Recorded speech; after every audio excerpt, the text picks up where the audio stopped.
ಸಮಸ್ತ ನಾಡಿನ ಜನತೆಗೆ ಹಾಗೂ ಯಲಹಂಕ ವಿಧಾನಸಭಾ ಕ್ಷೇತ್ರದ ಜನತೆಗೆ ಹಾಗೂ ನಮ್ಮ ಯುವ ಮೋರ್ಚಾದ ಮಿತ್ರ ತಂಡಕ್ಕೆ ಕೆಂಪೇಗೌಡ ಜಯಂತಿಯ ಹಾರ್ದಿಕ ಶುಭಾಶಯಗಳು.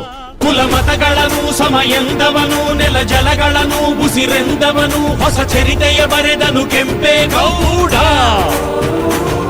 ರಣ ಕಲಿಯುವನು ರಣ ಹುಲಿಯುವನು ರಣ ಪಡೆಗಳಿಗೆ ಅಧಿಪತಿಯವನು ಯುಗ ಧರ್ಮೋದ್ಧಾರಕ ಕೆಂಪೇಗೌಡ.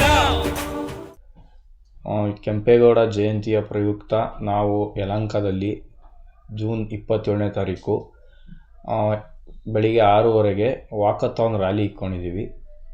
ನಮ್ಮ ಶಾಸಕರಾದ SR ವಿಶ್ವನಾಥರವರು ಮತ್ತು ನಮ್ಮ ಯುವ ನಾಯಕ ಅಲೋಕ್ ವಿಶ್ವನಾಥರವರು ಮತ್ತು ಗ್ರಾಮಾಂತರ ಮಂಡಳ ಅಧ್ಯಕ್ಷ ರಾಮಮೂರ್ತಣ್ಣರವರು ಮತ್ತು ನಮ್ಮ ಯುವ ಮೋರ್ಚಾ ಅಧ್ಯಕ್ಷರಾದ ಆಕಾಶಣ್ಣರವರ ಮಾರ್ಗದರ್ಶನದಂತೆ ನಾವು ಯಲಹಂಕ ವೀರ್ ಸಾವರ್ಕರ್ ಫ್ಲೈಓವರಿಂದ 6:30ಗೆ ವಾಕಥಾನ್ ಇಟ್ಕೊಂಡಿದ್ದೀವಿ, ಒಂದು 5 ಕಿಲೋಮೀಟ್ರು. ಆಮೇಲೆ ಅದು ಯಲಹಂಕ ಓಲ್ಡ್ ಟೌನ್ಗೆ ಎಂಡಾಗಿ ಅಲ್ಲಿ ಕೆಂಪೇಗೌಡ ಸ್ಟ್ಯಾಚ್ಯೂಗೆ ಮಾಲಾರ್ಪಣೆ ಮಾಡಿ ಅಲ್ಲಿಂದ ಮೆರವಣಿಗೆ ಕಾರ್ಯಕ್ರಮ ಇದೆ. ಸಮಸ್ತ ಎಲ್ಲ ನಮ್ಮ ಯಲಹಂಕ ಕ್ಷೇತ್ರದ ಜನತೆ ಎಲ್ಲರೂ ಸಹ ಇದರಲ್ಲಿ ಭಾಗಿಯಾಗಿ ಸುಮಾರು ಒಂದು 10,000 ಜನ ಸೇರೋ ಸಾಧ್ಯತೆ ಇದೆ. ಎಲ್ಲರೂ ಭಾಗವಾಗಿ ಈ ಕಾರ್ಯಕ್ರಮನ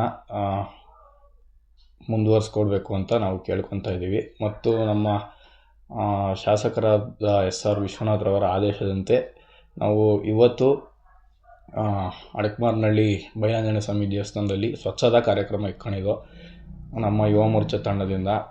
ನಮ್ಮ ಯುವ ಮೋರ್ಚಾದ ಅಧ್ಯಕ್ಷರಾದ ಆಕಾಶ್ ಗೌಡ್ರವರು ಮತ್ತು ಯುವ ಮೋರ್ಚಾ ದಾಸಂಪುರ ಹೋಬಳಿಯ ಅಧ್ಯಕ್ಷರಾದ ಪ್ರತಾಪ್ರವರು ಎಲ್ಲರೂ ಒಟ್ಟಾಗಿ ದಾಸಂಪುರ ಹೋಬಳಿಯ ಯುವಕರು ಎಲ್ಲ ಒಟ್ಟಿಗೆ ಸೇರಿ ನಾವು ಈ ಕಾರ್ಯಕ್ರಮವನ್ನು ಯಶಸ್ವಿಗೊಳಿಸಿದ್ದೇವೆ. ಮತ್ತು ನಾಳೆ ಇರೋ ಕಾರ್ಯಕ್ರಮಕ್ಕೆ ಪ್ರತಿಯೊಬ್ಬರು ಬಂದು ನಮಗೆ ಎಲ್ಲರೂ ಸೇರಿಕೊಂಡು ಈ ಕಾರ್ಯಕ್ರಮನ ಯಶಸ್ವಿಗೊಳಿಸಬೇಕೆಂದು ಕೇಳ್ಕೊತಾ ಇದ್ದೀನಿ. ಕೆಂಪೇಗೌಡರು ನಮ್ಮ ಬೆಂಗಳೂರನ್ನ ಒಂದು ಮ್ಯಾಪ್ ಹಾಕಿ ಇದೇ ಥರ ಬರಬೇಕು, ಇದೇ ಥರ ಸಿಟಿ ಇರಬೇಕು ಅಂದ್ಬಿಟ್ಟು ಒಂದು ಫಾರ್ಮೇಷನ್ ಮಾಡಿ ಇವತ್ತು ಇಷ್ಟು ಈಸಿಯಾಗಿ ಎಲ್ಲ ರೋಡ್ ಆಗಲಿ ಟ್ರಾನ್ಸ್ಪೋರ್ಟ್ ಆಗಲಿ ಪ್ರತಿಯೊಂದೂ ಇರೋದಕ್ಕೆ ಮುಖ್ಯ ಕಾರಣ ಕೆಂಪೇಗೌಡರು ಯಾವುದೋ ಒಂದು ಪೊಲಿಟಿಕಲ್ ಪಾರ್ಟಿ ಆರ್ ನಮಗೆ ಜಾತಿಗೆ ಸೀಮಿತರಾದವರಲ್ಲ, ಎಲ್ಲ ಜಾತಿಯವರೆಗೂ ಸೀಮಿತರಾದವರು.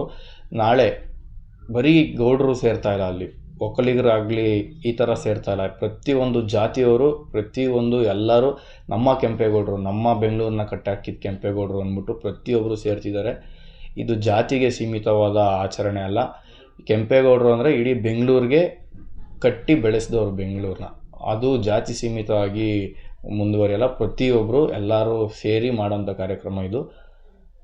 ಅಂಥ ಹಿರಿಮೆ ತಂದ ಕೆಂಪೇಗೌಡರಿಗೆ ನಾವು ನಮ್ಮ ಸಣ್ಣ ಕೊಡುಗೆ ಏನು ಕೊಡ್ಬೋದು ಅಂದರೆ ನಾವೆಲ್ಲ ಒಟ್ಟಿಗೆ ಸೇರಿಕೊಂಡು ಈ ಕಾರ್ಯಕ್ರಮನ ಯಶಸ್ವಿಗೊಳಿಸಬೇಕು.